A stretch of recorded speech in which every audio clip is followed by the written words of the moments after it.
Bon, salut. Là, je vais t'expliquer dans cette vidéo-là, il y a un peu répondre à tes questions que tu m'as posées relativement au padding, margin, puis box sizing. En fait, ce que j'ai fait, c'est j'ai créé un nouveau projet.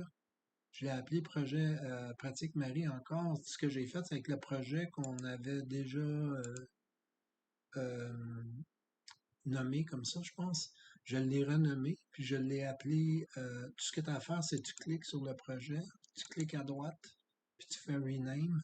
Puis je l'ai renommé à propos Marie. Pour Marie, parce qu'on travaille, c'est notre projet. Puis à propos, c'est pour relativement au. C'est le projet où on essaie de reproduire la page de ta mère. Puis j'ai créé un nouveau projet qui s'appelle Projet Marie, Pratique Marie. Ça, en fait, ça va nous permettre de pouvoir effacer ce qu'on fait comme aujourd'hui. On pourrait, la prochaine fois qu'on va pouvoir pratiquer un truc comme tel, mais ça fait pas partie d'un projet comme tel. C'est pour ça que je l'ai appelé pratique. Ce que j'ai fait, j'ai déjà fait le style un peu. Ce que je voulais dire, c'est que CSS, ça fonctionne par boîte. C'est un concept de boîte. C'est-à-dire qu'on crée une boîte comme dans notre projet, il y a un header, il y a un corps, puis un footer. On peut considérer ça comme trois boîtes. Puis, à l'intérieur, dans une boîte, tu peux créer d'autres boîtes. Alors, la façon dont tu fais ça, c'est, disons, tu as la boîte extérieure. C'est un peu l'équivalent du header ou de notre projet. Là, ce coup-là, je l'ai appelé boîte extérieure. Ce qu'on peut faire, c'est qu'on peut créer une boîte intérieure ici. Donc, c'est à l'intérieur des brackets de div ici, là, de la classe. Tu crées, tu insères une nouvelle boîte. Fait comparativement à tantôt, avec le header, avec le projet, nous, ce qu'on a fait, c'est qu'on a créé une boîte, puis on a créé une autre boîte, mais en dessous. On a créé la boîte ici, disons header. Après ça, on a créé une boîte corps. Après ça, en dessous, on a créé. Donc, ces boîtes-là, ils sont pas incorporés dans une autre boîte.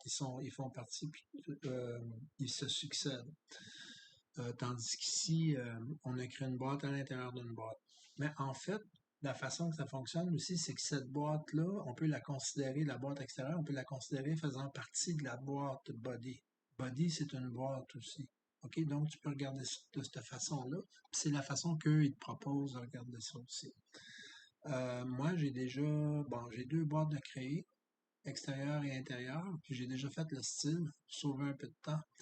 Puis, les boîtes, je leur ai donné une dimension, plutôt que ce soit des dimensions en pourcentage, là, où on couvrait l'entièreté de la largeur, là, on va donner des grandeurs fixes, comme 200 px pour la boîte extérieure, puis 100 px pour la boîte intérieure.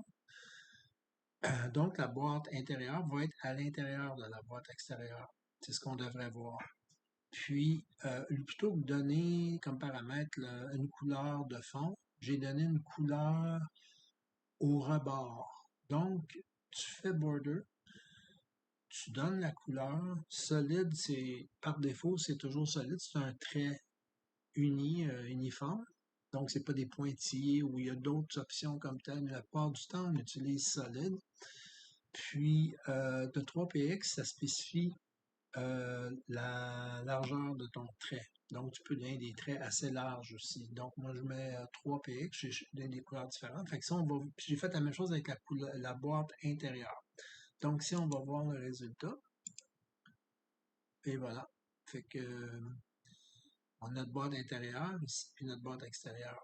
Donc, la marge comme telle, ce qu'on fait, c'est qu'on prend la boîte, sinon, si on applique une marge à la boîte rouge, on va soit la tasser relativement, la déplacer relativement au top ou relativement au left, à gauche, parce que les termes du codage sont en anglais.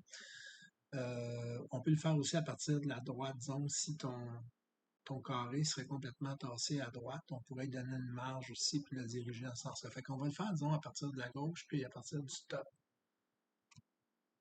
Donc, la boîte intérieure rouge, on va lui donner une marge. Donc, tu fais M pour margin. Puis ici, tu vois, tu as des options top, bottom, left, right. Fait qu'on va faire pour left. Puis disons, une tasse de 10 px. OK, margin left, 10 px, point virgule. On revient. Tu vois que ça s'est déplacé. On va faire la même chose à partir du top. Donc, on va le déplacer à partir du haut, on va le descendre comme ça. On va lui donner une marge. Margin, top. On va lui donner 20 px, ce coup-là. On va voir le résultat et voilà, ça a descendu de 20 px. On pourrait faire aussi avec le vert, ce qui est la boîte extérieure comme telle. Fait que disons, on prend les marges ici, on les copie. CTRL-C, CTRL-V.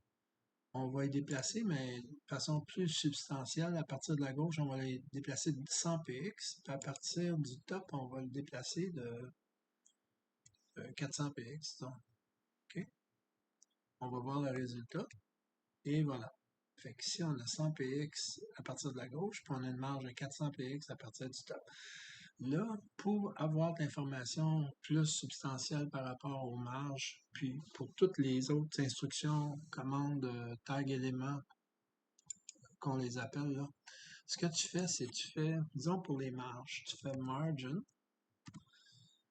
puis tu spécifies CSS, comme ça. En faisant Enter, moi, ce que je te suggère, c'est de venir dans le site W3School. OK, c'est souvent le premier qui va apparaître quand tu poses des questions sur CSS ou HTML. Peut-être moins sur JavaScript. JavaScript, il y a beaucoup d'autres sites. Puis qui sont peut-être, qui sont tous, pour débuter, c'est aussi pratique pour JavaScript d'aller sur W3School. Quand tu vas là-dessus, c'est un site, moi, je trouve qui est super accessible, puis qui, vraiment, à la base, il ne complique pas les exemples. Puis moi, j'ai vraiment beaucoup utilisé. Fait que CSS Margin, ce qu'il fait, c'est qu'il donne une brève explication. Les explications ne sont pas trop élaborées, mais ce que je trouve intéressant, c'est il donne un exemple. Fait que tu vois ici, pour le styler, disons, un paragraphe, si on n'en a pas vu encore, mais tu vas le voir bientôt. Nous, on style présentement des divs, là, on donne le nom de la classe ici, point quelque chose. Puis tu fais try it yourself. Fait que dans le fond, ça te donne un code au complet pour un exemple complet. Fait que tu vois, tu as style comme on fait nous, à l'intérieur de style, on style notre div, puis on donne des marges, puis un border, puis un background que tu connais déjà. Puis à l'intérieur de ton body, ben tu as tes éléments que tu as mis comme on fait nous. Puis ça te permet de voir qu'est-ce que ça donne. Puis je pense que tu peux même les changer ici. Fait que si tu fais... oh mon Dieu, j'ai gaffé là. Attends une minute. OK. Fait que si tu changes ici le paramètre, tu mets 200, je crois que ça va changer. Run. Et voilà. Tu vois, ça s'est déplacé. Regarde, je vais le refaire là. À partir du top, mettons, de left, 180. Je fais run. Regarde, ça va se déplacer à droite. Et voilà. OK? Fait que c'est super intéressant pour ça. Alors, ça complète la vidéo. Je vais en faire d'autres pour le padding et box sizing.